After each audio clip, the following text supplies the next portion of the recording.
My father-in-law told the family during dinner that my husband's best friend will always be part of the family, so I made her paper white when I exposed her in front of everyone. I have been married to my husband for 5 years. We've had a good relationship overall, but there's always been one issue. His girl best friend, Megan. She's been in his life since childhood, and while I've always felt a bit uneasy about their closeness, I trusted my husband and tried to be cool with it. Megan is always around. She's at our house constantly. They text all the time, and she even comes on family vacations with us. Every time I brought up how their friendship made me uncomfortable, my husband would brush it off, saying she's practically a sister and that I was overreacting. To make matters more complicated, my mother-in-law is amazing. She's always had my back and has told me multiple times that if Megan made me uncomfortable, I should talk to my husband about setting boundaries. On the other hand, my father-in-law has a very different attitude. He adores Megan and has always said that she's part of the family and that I just need to deal with it. He thinks my discomfort with their friendship is just jealousy. Fast forward to 2 months ago, my husband started acting distant, coming home late, being secretive with his phone, and just off. I had a gut feeling something was wrong,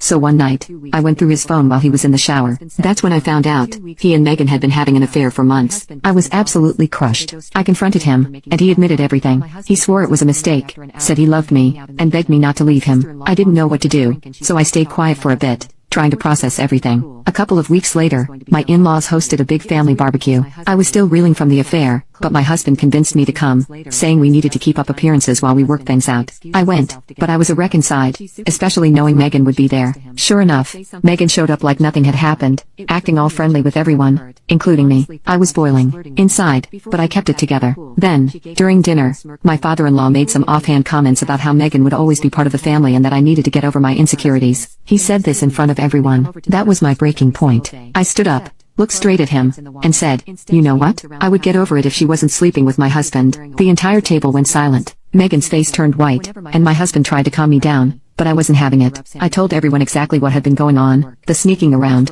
the lies, the betrayal. My mother-in-law was furious, but not at me. She laid into my husband and Megan, saying they destroyed our marriage and disrespected me. My father-in-law, though, had the audacity to say I was overreacting and that affairs happened but I shouldn't have aired it out in front of the family. He even defended Megan, saying she made a mistake and we should all move on. I left the barbecue and have been staying with my mom ever since. My husband keeps begging me to come home, and my mother-in-law has been supportive, but my father-in-law is telling the whole family that I'm the one causing drama and blowing things out of proportion. Update 1. I asked mother-in-law if there's something weird going on there or if she knows if he's cheated before. They have been married for 50 years. He's cheated 10 times.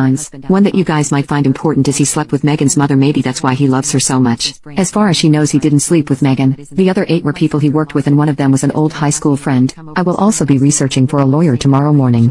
Update 2. Mother-in-law told father-in-law to get a DNA test with Megan or she's divorcing him. He said he will try and schedule something tomorrow. If Megan is the ex-husband's sister, that will be hilarious and would totally be their problem. Also, mother-in-law is getting a divorce no matter what, but he doesn't know that yet. She just decided an hour ago. Yes, I will be helping her with a place to stay and she wants to get into real estate with me, so I'll be trying to pull some strings and help her out in every way I possibly can. It's an unfortunate situation for both of us, but I'm glad we are going through this together so we can have each other's support. When the DNA test results come back, if it for sure happens, she will be cutting off my ex-husband and father-in-law. I also wanted to say that father-in-law was sleeping with Megan's mother for maybe a month or 2. That's why mother-in-law thinks the timelines add up. And yes, father-in-law knew about the affair. That really boils my blood. He isn't even a decent enough human to tell me about it. If it was me or mother-in-law cheating, both father-in-law and ex-husband would be pissed.